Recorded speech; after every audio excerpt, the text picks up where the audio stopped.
On vient de voir donc le direct sur les 1001 métiers du digital. J'espère que ça vous a plu et ça a intérêt à vous plaire parce que c'est un peu sur notre filière aussi. Je suis, comme vous avez pu le voir, en charmante compagnie. Donc je suis avec Timothée et Anthony qui ont tous les deux travaillé sur les directs que vous allez voir tout de suite dans cette émission. On va commencer par Timothée. Bonjour. Bonjour.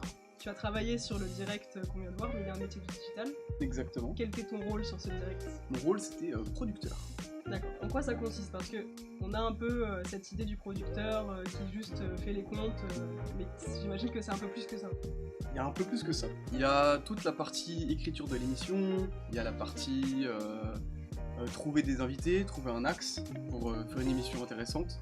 Et évidemment, on n'est pas tout seul pour ça, il y a toute une équipe à côté qui nous aide, qui nous dit si c'est pourri, parce que ça peut arriver. Toutes les idées ne sont pas bonnes et il ne faut pas prendre toutes les idées.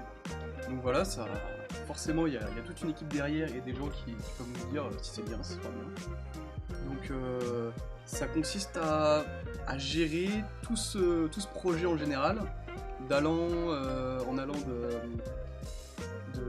du déroulé de l'émission jusqu'à trouver les invités et faire en sorte que tout se passe bien et de faire une émission ou un projet intéressant. D'accord, bon bah là, en l'occurrence, l'émission a été intéressante. D'ailleurs, on te remercie tous d'avoir pu mettre la lumière sur la filière médias digitaux. Bah c'est le but, hein. On a soulevé le borgnole quoi. Oui, tout à fait. Voilà. Mais tu n'as pas travaillé que sur ce direct. Exceptionnellement cette année, tu as aussi travaillé sur le direct montage qu'on verra samedi. C'est ça. Comment ça s'est passé le fait de travailler sur 2 directs à la fois ? Alors, au début, c'était pas vraiment un choix, c'était plus, fallait bien que quelqu'un le fasse, parce que si on a une émission au moins, se dire qu'on a au moins 40 personnes de l'école qui ne font pas qui ne peuvent pas bosser et faire quelque chose d'intéressant. Donc forcément, faut le faire. Comment ça s'est passé ? Plutôt bien, à part au début où c'était compliqué de ne pas switcher, de switcher justement entre un direct et l'autre et pas mélanger les deux. Par exemple, au tout début, on a un assistant réal sur chaque direct qui est clairement notre bras droit pour plein de choses. Et il y a plein de fois où j'envoyais un mail qui était destiné pour le direct sur le montage et je l'envoyais au premier assistant ou la première assistante du direct sur les nouveaux médias, les 1001 métiers du digital. Donc forcément au début c'est un peu compliqué de se mettre dans les rails, mais une fois que ça s'est passé, une fois qu'on a pu faire une étape sur un des projets, on n'a plus qu'à refaire la même chose plus ou moins et de l'adapter sur l'autre. Donc, okay. Voilà. Donc ça c'était pour les difficultés, mais j'imagine qu'il y a eu aussi de très bons moments. Qu'est-ce qui t'a le plus plu dans cette expérience de producteur ? Moi clairement c'est rencontrer des gens. T'es obligé de sortir un peu de ta zone de confort, d'appeler des gens, enfin déjà les trouver, et ensuite de les contacter, et forcément on se prend des vents parfois, mais parfois on a de belles rencontres, par exemple comme sur les 1001 métiers du digital, où on a pu avoir donc Joëlle Caroline, qui est une personne formidable, donc, et elle nous a sauvé clairement le direct, et c'est une super rencontre, même sans penser à son palmarès et à ce qu'elle a fait avant, rien que humainement ça s'est très bien passé. Elle était hyper à l'écoute, hyper en je donne du temps, je donne du mien et c'est pour vous les jeunes en gros. Ouais. Donc ça c'était super cool et super agréable. Et il y a quand même beaucoup de gens qui sont comme ça dans ce milieu, donc ça fait bien plaisir. Ok, super. Donc là, tu nous parles de Joëlle Caroline qui était donc productrice des Lapins Crétins. C'est ça, la série télé d'animation donc, sur France 3 à l'époque. Donc ça fait partie d'un ouais, voilà, digital. c'est ça. Là, toi, c'est juste si tu un devais métier. en retenir un seul, ça serait lequel ? Lequel t'intéresse le plus ? Forcément, j'aimerais être plus dans la production, mais quelque chose que je trouve ouf, c'est tous les artistes qui servent plutôt ce milieu-là, qui servent ce milieu, et je trouve que c'est un métier incroyable parce que c'est des gens qui ont besoin de skills d'autres personnes, et ces gens-là, on est obligé de les avoir, et ils sont quasiment uniques pour pouvoir faire le projet qui nous scie. Donc, qui nous convient. T'étais pas producteur, plutôt un artiste, quoi. Ouais, j'aurais adoré. Quand j'étais petit, je faisais que de dessiner. Donc, justement, on va parler de quand tu étais petit. C'était ton rêve d'être producteur ? Non. Non. Bah non. Juste, fallait trouver. Il y a beaucoup de choses qui m'intéressent. Il fallait trouver quelque chose qui puisse faire le pont entre tout ce qui m'intéresse. Et la production, pour le coup, enfin en tout cas dans l'audiovisuel, c'est le meilleur, la meilleure chose. Parce que on s'intéresse à tout. Enfin, on doit s'intéresser à tout. On doit être plus ou moins sur tous les fronts. Donc, il y a pas meilleur choix pour quelqu'un qui s'intéresse à tout et qui est curieux envers beaucoup de choses. D'accord, très bien. Donc du coup, est-ce que justement tu aurais un conseil pour tous les futurs producteurs qui nous regardent, qui vont s'atteler à l'exercice des directs l'année prochaine? Faut s'intéresser à plein de choses. Ça c'est vraiment, même Joël Caroline le dit dans l'émission à la fin, faut vraiment s'intéresser à plein de choses. Et même si on peut croire qu'un sujet est pas très intéressant, au final tous les sujets sont intéressants, faut juste bien le traiter, trouver la bonne manière, le bon axe pour faire quelque chose d'intéressant. Et tout est intéressant. Juste faut trouver les bonnes personnes et la bonne manière de le faire. Et oser.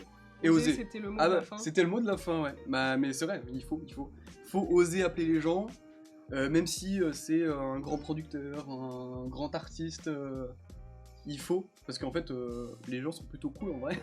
Ouais, clairement. Et on a eu quand même très peu de noms. Les noms qu'on a eu, c'était. Enfin, les noms. Les refus. Les refus, merci. Les refus qu'on a eu, c'était plus par rapport au manque de temps, parce que ces gens sont hyper pris et c'est normal. Mais sinon, il y avait énormément de gens qui étaient hyper intéressés et qui voulaient donner de leur temps et de leur personne pour ces projets. Donc il faut oser aller à leur contact. Ouais. Et un numéro, une adresse email, c'est pas compliqué à trouver en vrai.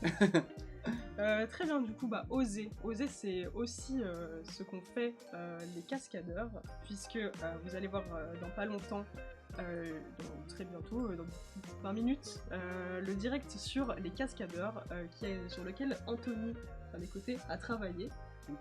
Anthony, quel était ton rôle du coup durant ce direct? Du coup, mon rôle sur ce direct était d'être réalisateur. Donc, en quoi ça va consister? Ça va être de faire l'émission à proprement parler, de la conception jusqu'à la mise en image, que ce soit placer les caméras, que ce soit ensuite choisir sur la table de mixage quelle caméra je vais choisir. Donc, c'est un tout, comme disait tout à l'heure Thibaut, du coup. C'est quelque chose qui va regrouper beaucoup d'informations. Donc il faut savoir rapidement changer de façon de penser pour s'adapter en fait. Donc une très bonne adaptabilité pour répondre présent au moment où il faut penser à plusieurs choses en même temps. Et c'est quelque chose qui est très intéressant. Donc réalisateur, c'est le rêve de la plupart des élèves quand ils rentrent à l'ESEC, on entend beaucoup de gens qui veulent être réalisateurs. Est-ce que toi, c'était ton rêve? J'espérais, je voulais vraiment pour le coup faire les directs de l'Artis et j'ai réussi à être réel sur un des directs, donc pour le coup oui c'était un rêve. Super. Faut peut-être préciser que c'est pas réel de fiction. Ouais, c'est différent d'un réel de fiction. Réel de fiction, ça va être vraiment pour tout ce qui va être des films, des séries, alors qu'un réel de direct, ça va être vraiment quelque chose qui va se jouer du coup en direct. Et là, la grosse différence se fait que on n'a pas le droit de couper. On continue s'il y a un problème. Du coup, là, tu as très bien fait de préciser, parce que ma question maintenant porte sur le réalisateur de film. Quel est le film, toi, si tu étais réalisateur, ou la série, que tu aurais aimé réaliser? Sur la série, je t'aurais dit Breaking Bad pour le coup. De Vince Gilligan, je crois. Vince Gilligan, tout à fait. Qui réalise avec une profondeur des personnages qui est incroyable pour le coup.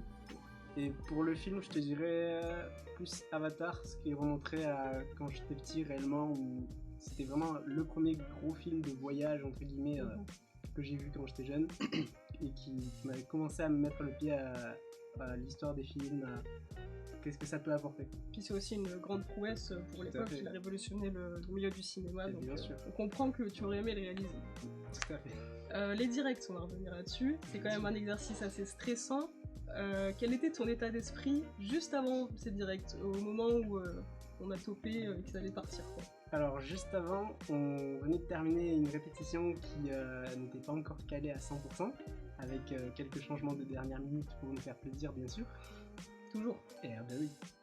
Et plus tendu que réellement stressé, mais dans le bon sens, C'est-à-dire que ça m'a aidé aussi à me concentrer, à faire le vide dans mon esprit et me dire ok, c'est maintenant que ça se passe. Pas et le choix. ouais, pas le choix aussi dans un sens, mais de me dire que tout va bien se passer et que ça va le faire. Et au pire, on est quand même là pour apprendre. C'est ça. Et dans l'ensemble, en vrai, ça s'est bien passé, donc je suis assez content. Donc du stress, mais du bon stress. Ouais, tout à fait. D'accord. Donc on a parlé un peu du métier de réalisateur. Je dirais que c'est quoi quand même l'aspect de ce poste que tu as préféré?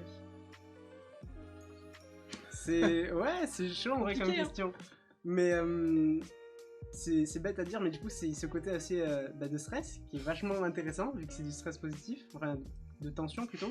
Mhm. Et de se dire que on monte tout un projet pendant à peu près 3-4 semaines, enfin plus en ce qui s'agit de la préparation pour la production, bien sûr, des équipes pour chercher des invités et tout. Mais de monter tout un direct et ensuite de gérer toute une équipe derrière, c'est très stimulant et c'est vachement intéressant. Donc c'est vraiment ce côté du stress mais qui est motivant, qui t'intéresse. Ouais, tout à C'est fait. pas tout le monde qui arrive à gérer ça et toi en l'occurrence tu fais partie des gens qui aiment bien travailler un peu sous pression. Bah, pour le coup, ça m'a plu. Donc, C'est rassurant. ouais, tout à fait. J'imagine du coup que tu as rencontré des difficultés.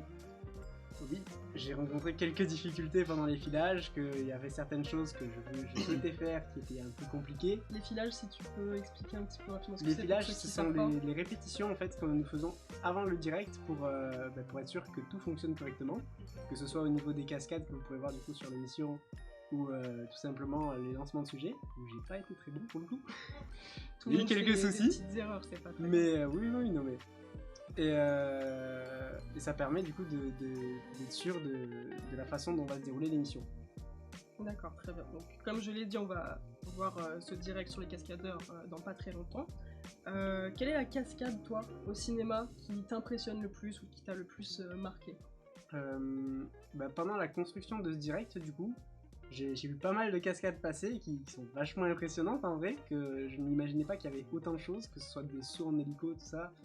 J'étais là, ah ouais, ils y vont pas de main morte quand Ils même. envoient. Ah ouais, non, franchement, l'école du campus Univers Cascade qu'on a pu rentrer en contact, ils nous ont montré des vidéos incroyables pour le coup. Donc c'était vraiment très intéressant. Et celle qui m'a plu le plus sur tout ça, c'est celle de James Bond, de Demain ne meurt jamais, où on a pu voir Jean-Pierre Goa, du coup, qui a sauté en cascade au-dessus de l'hélico. Et c'était vachement impressionnant pour le coup. Je peux comprendre effectivement que ça soit impressionnant. Merci à vous deux pour vos Merci réponses. à toi. C'était C'est déjà super. fini. Oui, déjà. Et oui. Mais demain, tu Je suis pourras déçu. regarder d'autres interviews si tu veux. Je pourrais être là? Non. Genre derrière la chaise. Si tu veux, Voilà, on peut tu vois. s'arranger pour ça. Stylé. Merci beaucoup. Merci.